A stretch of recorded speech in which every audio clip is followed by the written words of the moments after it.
Welcome to Accidental Apprentice Podcast. It's Adam Melnick again here, your host, and we are at the Boys and Girls Club of Durham, and we are having conversations about bullying, which is just starting to boil my blood because I'm still having conversations about bullying. It's 2019, and I can't believe this is still a thing that not only is it still here, it doesn't seem to be changing much, but I feel hope and optimism. I've been talking to experts today, and I have another one in front of me now about what is really the conversation that's going on with the boots on the ground around the world of bullying. And I am here joined by Bean. So straight away, what's your role here, Bean? I'm a program activity leader. Oh, you're a pal. Yes, I've met a pal here today. Okay, excellent. So I just run program for the kids, and I also do KFN, so a cooking program at the club, as well as other roles, so like safe walks, bus shuttles, van shuttles, different things like that. You're busy. Yes, and there's a homeschool program on Friday mornings that I do the gym class for. So you just live here? Yeah, most of the time. Excellent. Well, it's a pretty good place to live. Yeah, it is. So we're having this conversation on bullying, and you have a lot of interactions with the kids here, obviously. Yep. And so you've seen lots of different things come and go. So we're going to dig into a few things. Let's start with what is some of the most common things you're seeing happen with bullying today? I would say a lot of bullying is a lot of kids are verbal to each other, mean to each other, just the way they talk to each other. And a lot of times I find that it's more of like something that they just want to do. They just want to talk about, and it's not really. Sometimes maybe they don't mean to be mean, but they are, and it really affects the kids. And it's not really something they're knowing that they're doing, but they're doing. How are we dealing with that?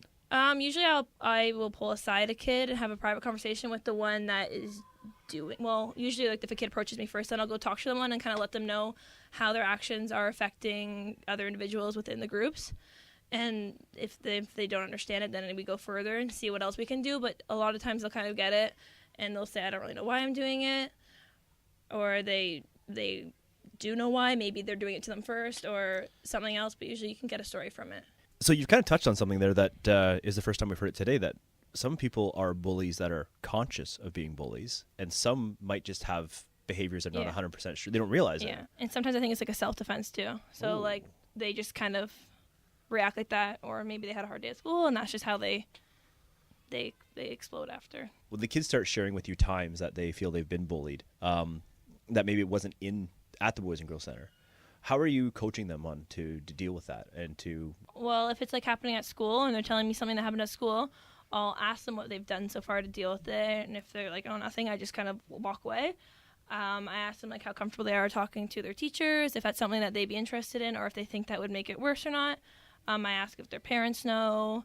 I give them their own ideas, maybe try and find common ground with them, or just, I know ignoring it's kind of hard, but sometimes it's all you can really do. So if you just, maybe they'll stop if you just don't respond to it. But it gets really hard. Yeah, it can. And I mean, and it's so different at every age, isn't it? Yeah, for sure. Yeah, because there's different forms of it. I mean, what's the most common stuff we're seeing? We're seeing names, we're seeing words, right? Yeah, I'd say name calling is like the most like frequent one, and like where they're doing it all the time, and it's like they're really getting at them. But you definitely, I have seen like hands-on and all that kind of stuff where they're just like constantly like going at the same person all the time. Right. Yeah. And how do you think it makes them feel? Like when someone's been bullied, like what are the common things that you hear that they say they feel, and then what are some of the things that you see maybe they display that they're not even saying they feel? I would say they definitely like, puts a strain on their self-esteem. So like they don't feel as confident with themselves because of what they're being told or what they're actually like how people are pushing them down. I'm sorry, what was the second half of the question? No, you know what? I'm going to go right on that one. You just talked about the self-esteem and taking them down, right? What type of effect? I mean, I want to put it like this. People listening, you hear the phrase that it has an attack on someone's self-esteem and they feel down about themselves. And you've probably heard that for years. But I want to capitalize while you're here, Bean. Can you articulate a little bit better that, or a little bit deeper into this for me, that what does that kind of impact look like to a kid? Like, what would you see? How would they participate? And how long does it last? I would say that like they're less engaged with not like only the activities that are going on at the club, but also with their peers.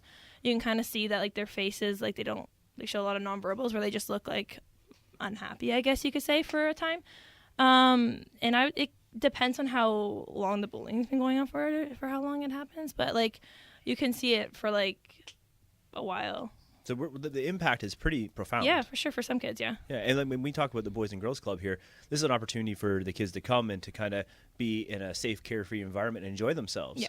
but it must really stand out when we see them coming from situations where they're bullied. Exactly. And a lot of it happens at school, but you can see it because we're in the after school program, so we see it get dragged on to here where they're just kind of shut down throughout program. So then I guess one of your roles here as a PAL is it to kind of combat some of this stuff? Yeah, for sure. And so what mechanisms have you learned, or what do you do to do that, to deal with that?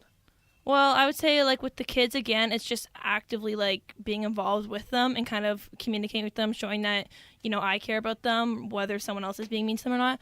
I've also talked to some kids about how I will go to their, like, when I pick some up at school. So if they're being bullied, I have no problem going into the school and talking to the teachers about how, because I'm there for, like, 10 minutes or so I'll mention it to the principal that, like, this stuff's happening to them and it needs to stop because I can see it getting dragged on throughout the day, and it affects their after school, and it's not cool to go home like that. That's amazing. It's so heartwarming to know that the kids coming to the Boys and Girls Club have advocates like that on behalf, really looking out for them, even if they're not bringing it up. That is crazy important. And I mean, let's go down this road. Bullying hasn't changed, unfortunately. It still exists, and in some cases, it's more prevalent than ever. When you run into a kid that's been a bully, that is being a bully, what type of conversations do you get into with them, and what's some advice you might want to give them? Sometimes I just ask them like how they are, because sometimes they're the bully because they're being bullied, and it's coming from, like, if someone's bullying someone at Boys and Girls Club, sometimes they're getting bullied at school and they don't really know how to articulate how they're being bullied, so they just act out on it. So just talking about, like, what's going on with them sometimes, if it's out of character for them too.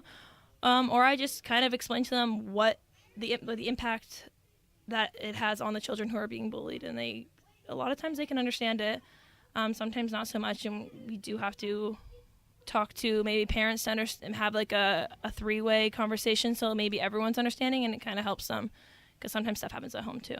The advice isn't just tell someone to stop doing it. Yeah. The conversation really should be about why. Yeah, why they're doing it, because usually there's a reason. No one really comes to the Boys and Girls Club or to school and be like, I'm going to be mean today. Well, I think there's some really good things happening here, because amongst the experts I brought in today, which varied in age and size, one of the trends that came very apparent from them was that it's easier to be nice, it's better to be nice, and it's harder to be a bully, and there's no reason to be a bully. So there's definitely some work going on here that is helping build that confidence. And the fact that we came out of the blue with the idea of having a podcast, and we had no problem have these experts just jump up like they own the place. It was amazing. So let me ask you, I mean, I know this place is a great place to be. I know that because a long time ago I worked here. Yeah. And I can see when everyone coming through, it's a great place to be. But let me ask you, Bean, why would you articulate the Boys and Girls Club of Durham to be a great place to be? I think we have a lot of opportunity here. So, like, we're a recreational program, but we do offer a lot of different things for a lot of different kids. So in the after-school program, like, we have gym where they can run. We have a fun room where there's different activities for them in there. We have crafts. Today, my group made pizzas. Like, there's just a bunch of different stuff that we do. There's a cooking club. There's homework club. A lot of stuff that the kids can get involved in. There's a torch club starting up. Like, there's just a lot for them to be involved and have, like, a sense of belonging to here. So it's really, really good for them, I think. And that serves as a great strength of confidence when dealing with things like bullying. Yes, exactly, for sure. Share with me a time when you've seen the impact of bullying on any of the kids. Well, I have one of our older boys. He's a pretty upbeat guy. He's usually really happy, jumpy, energetic. One time he came out of school when we were picking him up, and he just looked really like he's been defeated. Oh, wow. And I was just asking him, like, if he was okay. He first didn't really want to talk about it, and then eventually he shared that there was a boy in his class who's not being very nice to him, being, like, excluding him, and his teacher knows nothing's really being done. And I, like, felt for him, like, that sucks. Yeah. And I talked to him about it, like, like, things are gonna happen. Maybe not everyone's gonna like you. You're not gonna like everyone, but, like, don't let this one person bring you down. And he was just like, yeah, it's happening every day. Like, they're hands-on, they're mean. I told him, if you can stay away, you might be in the same class. That's hard. But if you can't, if you want, don't hang out with them.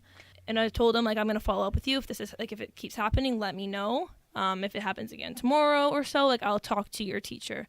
I'll go into the school. I'll talk to the principal and let them know what's happening, because, like, to see a kid go from that in one day is, like, really dramatic. Like, go from being, like, super happy and then defeated just within one school day.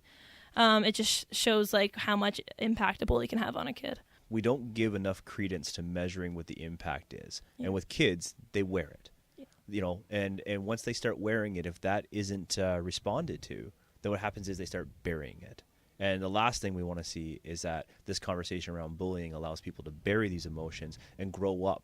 Because quite frankly, we see it around us today, that people that were bullied and were on the recipients of being bullied grow up today to suffer from major mental health issues, including anxiety, depression, and all kinds of other things. So we need to have this conversation. We need to have this engagement. And I got to say, Bean, great work engaging and speaking to these kids and being a confidant for them to know it's okay to have these conversations, because it's really important that we have these conversations. And from the earliest of ages, and we've heard it from our experts, they know to talk about it. And so we just got to keep encouraging that, and we got to be on the other side to be those ears to have those conversations. Especially hard for them at school too, just because I don't know the kids at school, so I don't see them. So it's just hard. You got to find a way to connect with the schools, I guess, too, or the families to connect with the schools. Wow. There's a deep underlying conversation. All right, Bean, thanks so much, man. Thank you.